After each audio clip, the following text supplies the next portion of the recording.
நவ கிரகங்களை அறிவோம் ஜோதிட யூடியூப் சேனலுக்கு உங்களை அன்போடு வரவேற்கிறேன். கன்னி ராசி அன்பர்களுக்கு 2026ஆம் வருடம் ஆகஸ்ட் மாதம் 9ஆம் தேதி முதல் ராஜ யோகம் வருகிறது.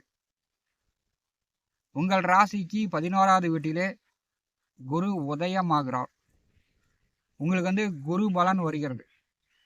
அதாவது கோச்சாரத்தில் 2, 5, 7, 9, 11ஆம் வீடுகளில் குரு வரும்போது ஒரு ராசிக்காரர்களுக்கு குரு பலன் உண்டு. கன்னி ராசிக்கு 4, 7ஆம் அதிபதி 11வது வீட்டிலே தற்போது ஒரு மாதமாக அஸ்தமனமாக இருந்தார். மனிதர்களுக்கு எப்படி ஒரு திசை மாறினா ஒரு புத்தி மாறினா குணநலன் மாறுகிறதோ அது மாதிரி கிரகங்களுக்கும் ஆட்சி, வக்கரம், உச்சம், நேசம், அஸ்தங்கம், பகை, நட்பு என்று கிரகங்களுக்கும் கால சூழ்நிலையில் மாற்றங்கள் உண்டு. குரு அஸ்தமனமானா என்னதான் செய்யும்? ஜாதகத்தில் குரு அஸ்தங்கமாக இருக்கு, அது எனக்கு என்னதான் செய்யும்? ஒரு வருஷத்துல 12 மாதங்கள் இருக்கிறது. இந்த 12 மாதங்களில் 11 மாதங்கள் குருபகவான் வானத்தில் தரிசனம் செய்யலாம். ஒரு மாதம் மட்டும் குரு அஸ்தமனமாக செல்வார். இந்த ஒரு மாதம் குரு அஸ்தமனமாக செல்லக்கூடிய இந்த காலகட்டத்தில் பிறந்தால் ஜாதகனுக்கு மட்டும் பிரச்சனை இல்லை, குடும்ப நபர்களுக்கே பிரச்சனை தான். குரு அஸ்தமனமான ஜாதகர்களுடைய குடும்பத்தில் பரம்பரை தோஷம், பரம்பரை சாபம், பரம்பரையில் செய்த கர்மா அவங்க குடும்பத்தில் அதிகமாக இருக்கும். அதாவது தாத்தா செய்ததையே அப்பா செய்வார், அப்பா செய்ததையே மகன் செய்வார், மகன் செஞ்சதையே பேரனும் செய்வார். அப்படியே பரம்பரையா அவங்க என்ன தப்பு செஞ்சாங்களோ அதையே செஞ்சுட்டே வருவாங்க. அதே மாதிரி தாத்தா சாபம் விட்டார்னா அப்பாவும் சாபம் விடுவார், அப்பா சாபம் விட்டார்னா மகனும் சாபம் விடுவார், மகன் சாப்பிட்டார் பேரனும் சாபம் விடுவார். இப்படி மாறி மாறி மாறி தான் குடும்ப முன்னேற்றத்தை அவங்களே கெடுத்துட்டு வந்துடுவாங்க. ஜாதகத்தில் குரு அஸ்தங்கமாக இருப்பதுதான் கடுமையான தோஷம். 2026ஆம் வருடம் ஆகஸ்ட் மாதம் 9ஆம் தேதி குருபகவான் அஸ்தமனத்திலிருந்து உதயமாகிறார். கன்னி ராசி அன்பர்களுக்கு குரு பலன் வருகிறது. 11வது வீட்டிலே குரு உதயமாகும் போது உங்களுக்கு ராஜ யோகம் தான். திருமண வயதில் உள்ளவர்கள் வரன் பார்த்து கொண்டிருப்பவர்கள் இப்போ வரன் பார்த்தீங்கன்னா வரன் செட் ஆகும். திருமண வயதில் உள்ளவர்களுக்கு கல்யாணம் நடந்து முடிஞ்சிடும். இந்த ஆவணி மாதமே கல்யாணம் நடந்துடும். இப்போ கூட்டாக சேர்ந்து தொழில் செய்யணும், ஒரு வியாபாரம் செய்யணும், கூட்டாக முயற்சி செய்யக்கூடியவர்கள் இப்போ பயன்படுத்திக்கலாம். உங்களுக்கு 11வது வீட்டிலே குரு உதயமாகி செல்லும் போது அடுத்த 72 நாட்கள் குரு பகவான் மூலம் நண்பர்கள், கூட்டாளிகள் உதவி கிடைக்கும். அல்லது கணவன் மனைவி இருவரும் சேர்ந்து கூட்டாக ஒரு தொழில் தொடங்கலாம், ஒரு வியாபாரம் செய்யலாம். 11வது வீட்டிலே குரு இருக்கும்போது மூத்த உடன் பிறந்தவர்களுடைய சப்போர்ட், ஆதரவு, உதவி கிடைக்கும். பெற்றோர்கள் பெரியவர்களுடைய ஆலோசனை, உதவி கிடைக்கும். கன்னிராசி அன்பர்கள் பயன்படுத்தி கொள்ளலாம். 11ஆம் இடம் என்பது லாபஸ்தானம், வெற்றி ஸ்தானம். 11வது வீட்டிலே குரு இருக்கும்போது எந்த காரியத்தை முயற்சி செய்யலோ அந்த காரியம் உங்களுக்கு வெற்றியாகும். படித்து கொண்டிருப்பவர்கள் நன்றாக படிக்கலாம், தாராளமாக அதிக மார்க் வாங்குவீங்க. அதே மாதிரி விளையாட்டு போட்டிகளில் கலந்து கொண்டு வெற்றி பெற்று பரிசுலாம் வாங்குவீங்க. 11வது வீட்டில் குரு இருக்கும்போது உங்களுக்கு நல்ல மதிப்பு மரியாதையை கொடுக்கும். நண்பர்கள், கூட்டாளிகளுடைய சப்போர்ட்டாக கொடுக்கும். கன்னிராசி அன்பர்கள் மிகச்சிறப்பாக பயன்படுத்தி கொள்ளும். வேலை சார்ந்து, உத்தியோகம் சார்ந்து உள்ளூரை விட்டு வெளியூருக்கு போய் வேலை பார்க்கணும், வெளிநாடு போய் வேலை பார்க்கணும் அப்படின்னு தேடிக்கொண்டிருப்பவர்கள் இப்போ அந்த முயற்சிகள் வெற்றியாகும். வெளிநாடு வேலைக்கு போகலாம், அல்லது உள்ளூர்லேயே ஒரு தொழில் தொடங்கணும், அதுக்கு பணக்காசு உதவி கிடைக்குமா அப்படின்னா இந்த காலகட்டம் கிடைக்கும். ஏன்னா உங்களுக்கு குரு பலன் இருக்கிறது. குரு பலன் இருக்கும்போது தான் நாம் நினைச்சது, எதிர்பார்த்ததெல்லாம் கிடைக்கும். அரசு சலுகைகள், அரசு உதவிகள் கன்னிராசி அன்பர்கள் தாராளமாகவே இந்த காலகட்டம் கிடைக்கும்.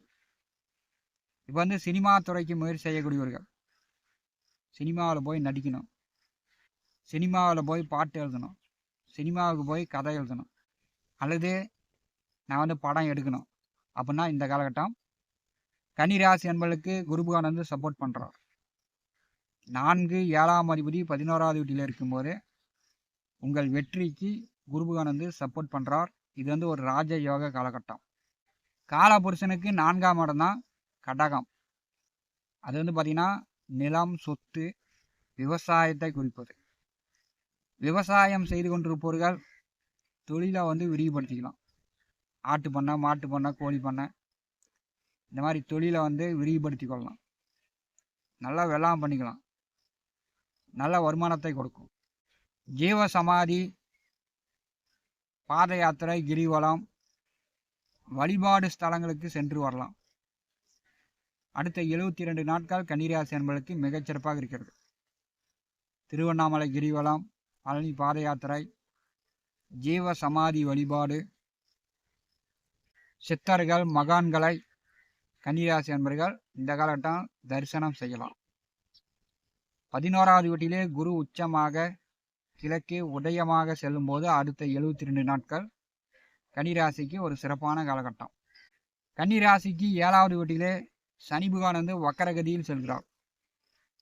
சனி வந்து 7ஆம் வீட்டில் இருக்கும்போது திருமண வயதில் உள்ளவர்களுக்கு தான் இந்த தடை, தாமதம், ஒரு வரன் செட் ஆகாமல் ஒரு இழுப்பறியில் இருந்திருக்கும். அந்த திருமண வயதில் உள்ளவர்களுக்கு அந்த தடை, தாமத நிலை மாறும். சனி வக்கரகதியில் பின்னோக்கி வரும்போது கன்னிராசி நண்பர்கள் இந்த ஆவணி மாதத்தை பயன்படுத்தி கொள்ளலாம். குரு உதயமாக செல்லும்போது இந்த ஆவணி மாதமே உங்களுக்கு வரன் செட் ஆகும்.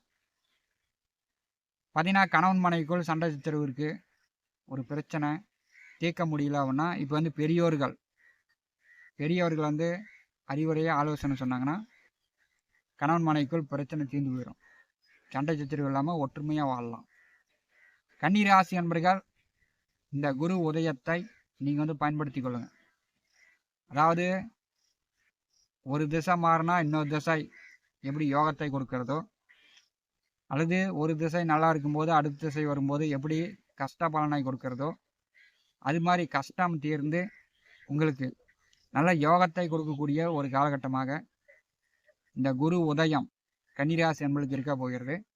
இந்த நேர காலத்தை அடுத்த 72 நாட்களை பயன்படுத்தி கொள்ளுங்க. கண்டிப்பாக வந்து உங்களுக்கு ராஜ யோகம்தான். ராகு பகவான் 6ஆம் வீட்டில் இருக்கிறார். கன்னிராசிக்கு ராகு 6ஆம் வீட்டில் இருப்பதும் சிறப்பு தான். எதிரிகளே இருக்க மாட்டாங்க, கடனும் இருக்காது. வேலை உத்தியோகம் சார்ந்து நீங்கள் வந்து உங்கள் சௌகரியம்தான். வேலை உத்தியோகத்தில் யாரும் உங்களை அடக்குவதற்கு, அதிகாரம் செய்வதற்கு யாரும் இருக்க மாட்டாங்க. கன்னிராசிக்கு 12வது வீட்டிலே கேது இருக்கிறார். கேது 12ஆம் வீட்டில் இருக்கும்போது இரவு வந்து நேரமாக சாப்பிட்டு நேரமாக உறங்கணும். அதாவது நேரம் கழித்து 12 மணிக்கு மேலே உறங்குற மாதிரி பெரும்பாலானவர்களுக்கு ஏற்படும். கேது 12ஆம் வீட்டில் இருக்கும்போது இரவு வந்து உறக்கத்தை, தூக்கத்தை வந்து கெடுக்கக்கூடிய ஒரு அமைப்பு உண்டு. சிலருக்கு வந்து பார்த்திங்கன்னா கால் பாதம், முட்டி, மூட்டு எலும்புலாம் வலிக்கும். இரவு வந்து அதாவது நடக்கும்போது கொஞ்சம் தள்ளாடுற மாதிரியும் ஒரு சிலருக்கு ஏற்படும். அதெல்லாம் வந்து மருந்து மாத்திரை எடுத்துக்கிட்டால் சரியாக போயிடும். கன்னிராசிக்கு குரு பலன் இந்த காலகட்டம் சிறப்பாக இருக்கிறது, பயன்படுத்தி கொள்ளுங்கள். நவ கிரகங்களை அறிவோம் இந்த ஜோதிட யூடியூப் சேனலில் தினந்தோறும் ஜோதிட பலன்கள் பதிவிடப்படும். நம்முடைய சேனலை பார்த்து கொண்டிருக்கக்கூடிய நபர்கள் சப்ஸ்கிரைப் செய்து கூடவே இருக்கின்ற ஆல் பட்டன் அழுத்திங்க. நன்றி, வணக்கம்.